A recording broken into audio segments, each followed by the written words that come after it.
2013 കമ്പനിയാക്കിയതിനു ശേഷം ഇന്ന് വരെയുള്ള സഞ്ചിത നഷ്ടം എന്ന് പറയുന്നത് 17,000 കോടി രൂപയിലധികമാണ്. അത് വസ്തുതയാണ്.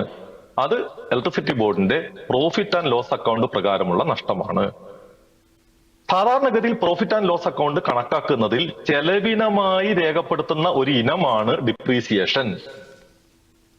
ഡിപ്രീസിയേഷനിൽ ഈ കഴിഞ്ഞ വർഷം 2023-24 1919 കോടി രൂപ ഡിപ്രീസിയേഷനായിട്ട് രേഖപ്പെടുത്തിയിട്ടുണ്ട്. അത് ഒരു ക്യാഷ്ലെസ് എക്സ്പെൻഡിച്ചർ ആണ്, പണച്ചെലവുള്ള എക്സ്പെൻഡിച്ചർ അല്ല.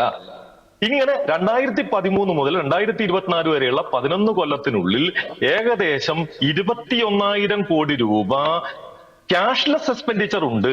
അതുകൊണ്ട് ഇൻ ക്യാഷിൽ നോക്കിയാൽ ഏകദേശം 6,000 കോടി രൂപയോളം ഇലക്ട്രിസിറ്റി ബോർഡിന് ഈ കാലഘട്ടത്തിൽ പ്രവർത്തന ലാഭം ഉണ്ടായിട്ടുണ്ട് എന്നതാണ് ഞാൻ പറഞ്ഞത്. ഇത് രണ്ടും തമ്മിൽ കണക്കിൽ വ്യത്യാസമൊന്നുമില്ല.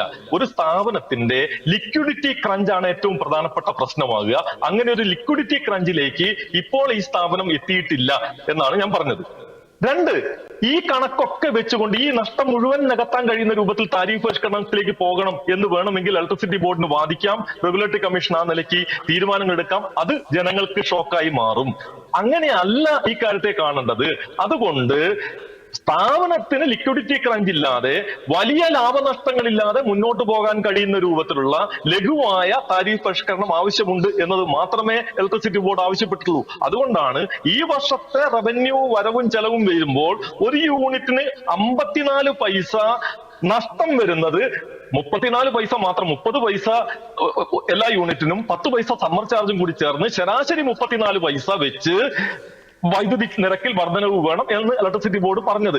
അത് പൂർണ്ണമായും റെഗുലേറ്ററി കമ്മീഷൻ അംഗീകരിക്കണം എന്നില്ല. പലപ്പോഴും റെഗുലേറ്ററി കമ്മീഷൻ ആവശ്യപ്പെടുന്നതിന്റെ പകുതിയൊക്കെ വെച്ച് മാത്രമേ അംഗീകരിക്കാറുള്ളൂ. ഇനി ഇലക്ട്രിസിറ്റി ബോർഡിൽ കാര്യക്ഷമത ഉയർത്തുന്നതിന് മറ്റു നടപടികളൊന്നും സ്വീകരിക്കണ്ടേ? വൈദ്യുതി നിരക്ക് വർധനവ് മാത്രമേ ചെയ്യാവൂ? നമ്മൾ കാണുന്ന കാര്യം, ഇന്ത്യയിൽ ഏറ്റവും കുറഞ്ഞ AT&C ലോസ് ഉള്ള സംസ്ഥാനം ഏതാ? Aggregate technical and commercial loss ഉള്ള സംസ്ഥാനം ഏതാ? ഇപ്പം കേരളത്തിന് aggregate technical and commercial loss, പ്രസരണ വിതരണ നഷ്ടവും അതുപോലെ തന്നെ കമേഴ്സ്യൽ നഷ്ടവും കൂടി ചേർന്ന നഷ്ടം എന്ന് പറയുന്നത് 7.23%. ഇന്ത്യയിലെ ശരാശരി അത് 17%. ഡൽഹി, ഈ ആം ആദ്മി പാർട്ടിക്കാരൻ ഇവിടെ ഇരിക്കുന്നുണ്ടല്ലോ, അദ്ദേഹത്തിന്റെ ഡൽഹിയിലെ AT&C ലോസ് എത്രയാ എന്ന് വിനോദ് പറയേ. 18.4% നിലവിലുള്ള AT&C ലോസ്. അങ്ങനെ 18.4% AT&C ലോസ് ഉള്ള ഡൽഹിയിൽ 7.23% മാത്രം AT&C ലോസ് ഉള്ള കേരളത്തെയും തമ്മിൽ എങ്ങനെയാ കമ്പയർ ചെയ്യുക? കമ്പയർ ചെയ്യുമ്പോൾ നമ്മൾ കാണേണ്ട കേരളത്തിന് ചില പരിമിതികൾ കൂടിയുണ്ട്. കേരളത്തിലെ വൈദ്യുതി ശൃംഖല എന്ന് പറയുന്നത് എല്ലാ ഗ്രാമങ്ങളിലേക്കും എത്തുന്ന ശൃംഖലയാണ്. ഒരു പറമ്പിൽ ഒരു വീട് എന്നതാണ് കേരളത്തിലെ സ്ഥിതി. എന്നാൽ കേരളത്തിന് പുറത്ത് വിവിധ സംസ്ഥാനങ്ങളിൽ ഫസ്റ്റേഡാണ് വീടുകൾ. അവിടേക്ക് വൈദ്യുതി കൊടുക്കുന്നത് കുറച്ചുകൂടി എളുപ്പമാണ്.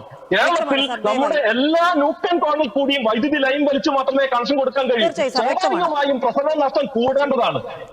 ഇങ്ങനെ ഫലപ്രദമായി നടത്തുന്ന ഒരു സ്ഥാപനം, ആ സ്ഥാപനം കാര്യക്ഷമമല്ല എന്ന നിലയ്ക്ക് പറയുക. ലക്ഷ്മി, ഇവർ 3 പേരും പറഞ്ഞ ഒരുപാട് കാര്യങ്ങളുണ്ട്. അത്തരം കാര്യങ്ങൾക്ക് മറുപടി പറയാൻ അവർക്ക് 3 പേർക്ക് അനുവദിച്ച അത്രയും സമയം കൊടുക്കുന്നില്ലെങ്കിൽ പോലും അതിന്റെ പകുതി സമയമെങ്കിലും എനിക്ക് അനുവദിക്കണം. അല്ലാതെ 4 സമയം മാത്രം അനുവദിച്ചുകൊണ്ട് മുന്നോട്ട് പോകുന്നത് ശരിയല്ല.